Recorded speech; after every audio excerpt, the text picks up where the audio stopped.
So this theory is about the design of a field winding. So the field winding example is over here, that a cylinder pull type of machine is there and a field winding is wound around like this, and DC EMF is supplied so that this rotor can be excited. Generally 110 volt to 400 volt is the range for applying the excitation to this field winding.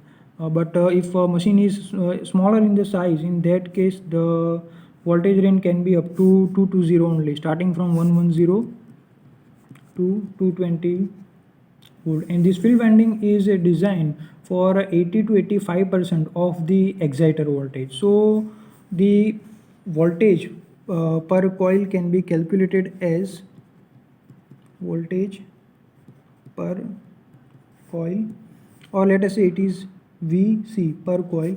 So it is 0.8 to 0.85 times the exciter voltage divided by number of field coils. A suitable value is assumed for the depth of the field coil, and df, which depends on pole pitch. So what will be the depth of this winding? That depends on the pole pitch, means this is first pole, second pole can be over here, so the distance in between will decide the depth of this winding. Okay, so the length of a mean turn is the thing that we wish to calculate. Length of a mean turn means if one complete turn is done by this damper winding around this pole body, then what will be that length. Okay, so that can be estimated as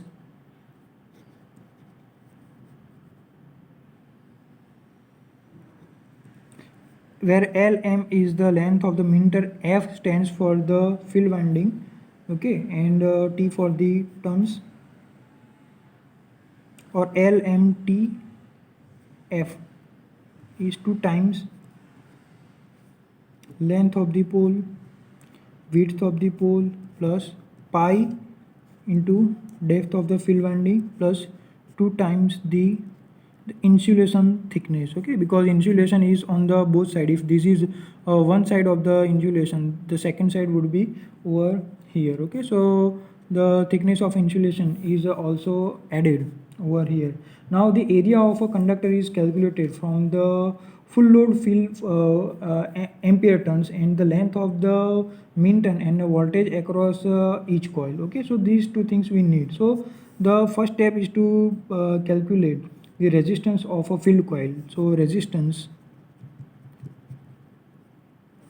of field coil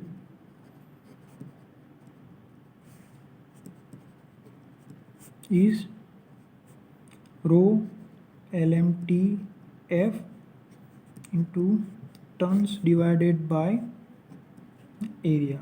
Okay, and also resistance can be calculated as voltage per coil divided by the current carried by it. Okay, so we can relate these two equations, and we can get the voltage divided by current, resistivity into length into turn divided by the area, and this will give you area of a field winding to be resistivity into field winding into IFTF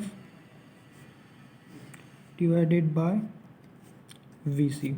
Okay, now the field current can be estimated by assuming a suitable value of a current density in the field winding. So generally in the field winding, the current density will vary from 3 to 4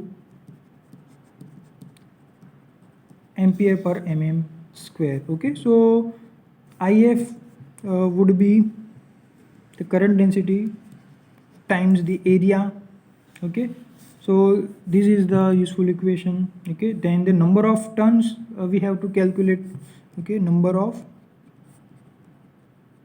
tons. So TF can be calculated as ampere ton of a field winding divided by IF. Okay, and the final value of resistance, okay, final value is rho LMTF into ton that we calculated over here. The previous one was the estimated, this one, okay, this one is the accurate divided by the area.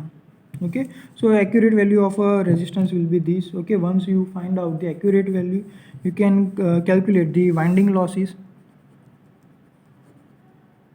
or it is copper loss is simply I square R. So field current square times R F, the actual value of the resistance. So all these parameters are to be calculated for the design of a field winding.